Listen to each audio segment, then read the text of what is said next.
Incidents జరిగినాయి. ఖమ్మంలో ఒక ఇన్సిడెంట్ జరిగింది,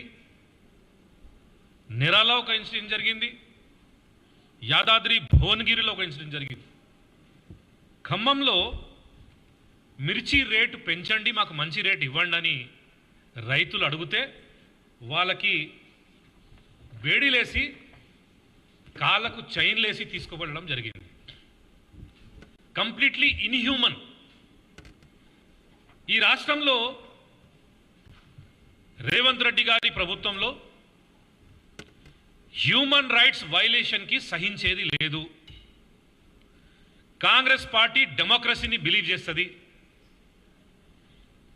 నేను తప్పు జరగదు ప్రభుత్వంలో అంటలేను, కానీ ఇమీడియట్ రియాక్షన్ అనేది నిన్న మీరు చూసినారు. రేవంత్ రెడ్డి గారు ఇమీడియట్ రియాక్షన్ చేసి యాక్షన్ తీసుకొని సస్పెండ్ కూడా చేయడం జరిగింది. ఇదే కాకుండా Yadadri Bhuvanagiri regional ring road విషయంలో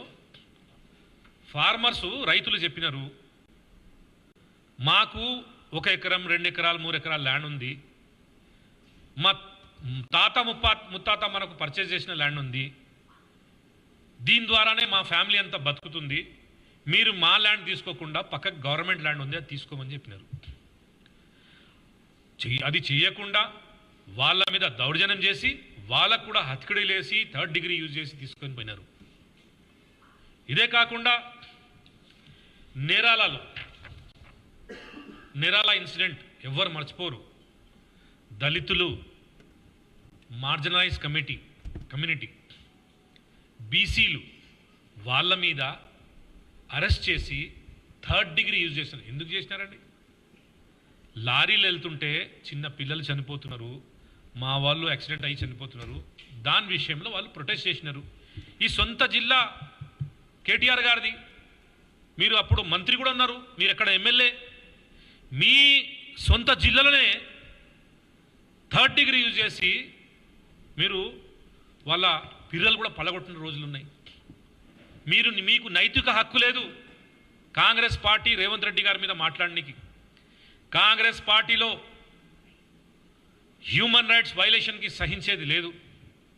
అందరికీ డెమోక్రటిక్ రైట్ ఉంది. ఏ లెవెల్ ర్యాంక్ ఆఫీసర్ ఉండని తప్పు చేస్తే శిక్ష అనేది ఖాయం. కాంగ్రెస్ పార్టీలో రేవంత్ రెడ్డి గారి ఆలోచన మీరు చూస్తున్నారు. ఇది ప్రజాప్రభుత్వం, ఇది ప్రజల ప్రభుత్వం, ప్రజల సంక్షేమం గురించి కాంగ్రెస్ పార్టీ పనిచేస్తుంది.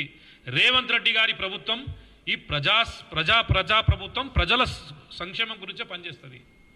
ఎలాంటి హ్యూమన్ రైట్స్ జరగదు. జస్టిస్ అనేది కాంగ్రెస్ పార్టీలో 100% జరుగుతుంది. నిన్న ఇన్సిడెంట్లో మీరు అందరూ చూసినారు. ఈ మీడియా ద్వారా నేను ప్రజలకి ఒక మెసేజ్ ఇవ్వాలనుకుంటున్నా. కేటీఆర్ గారు గతంలో మీరు ఎన్నో ఇన్సిడెంట్స్ మీకు ఇప్పుడే చెప్పిన, ఈ జరిగిన ఇన్సిడెంట్స్ మీద ఇవాళ వచ్చి మీరు కాంగ్రెస్ పార్టీ మీద బురద చల్లుతాం, రేవంత్ రెడ్డి గారిని టార్గెట్ చేస్తామంటే రేవంత్ రెడ్డి గారి ప్రభుత్వం కాంగ్రెస్ పార్టీ సహించేది లేదు. ఎందుకంటే మీ ట్రాక్ రికార్డు అట్లా ఉంది. మీరేమన్నా సలహాలు సూచనలు ఇవ్వాలనుకుంటే మీరు మాకు ఇవ్వండి. మేము సలహాలు సూచనల గురించి రేవంత్ రెడ్డి గారిది డోర్స్ ఓపెన్ ఉన్నాయి. ఈ కాంగ్రెస్ ప్రభుత్వం, ఈ తెలంగాణ రాష్ట్ర ప్రభుత్వం డోర్స్ ఓపెన్ ఉన్నాయి. ఎవరన్నా వాళ్ళ మాటలు వచ్చి పోవచ్చు. మేము ప్రజాపాలన చేస్తున్నాం. ప్రజలకి సెక్రటరేట్ నుంచి మేము ప్రభుత్వం నడుపుతున్నాం. గాంధీ భవన్లో కూడా మీరు వచ్చి మీ ప్రాబ్లంలో చెప్పుకోవచ్చు. మంత్రులు ఇక్కడ కూర్చుంటారు వారానికి 2 సార్లు. ఇదే కాకుండా జ్యోతిరావు పూలే భవన్లో కూడా మీరు వచ్చి మీ ప్రాబ్లంలో చెప్పుకోవచ్చు. మేము ఫామ్ హౌస్ నుంచి ప్రభుత్వం నడుపుతలేము. మేము సెక్రటరేట్ నుంచి ప్రభుత్వం నడుపుతున్నాం. కాంగ్రెస్ పార్టీ అందరి గురించి హ్యూమన్ రైట్స్ వైలేషన్ లేకుండా అందరికీ సామాజిక న్యాయం, అందరికీ జస్టిస్ చేస్తారని ఈ మీడియా ద్వారా తెలుస్తుంది. हिंदी ले लो बस प्लीज, हिंदी में बोल तो अभी बोल रहा हूँ.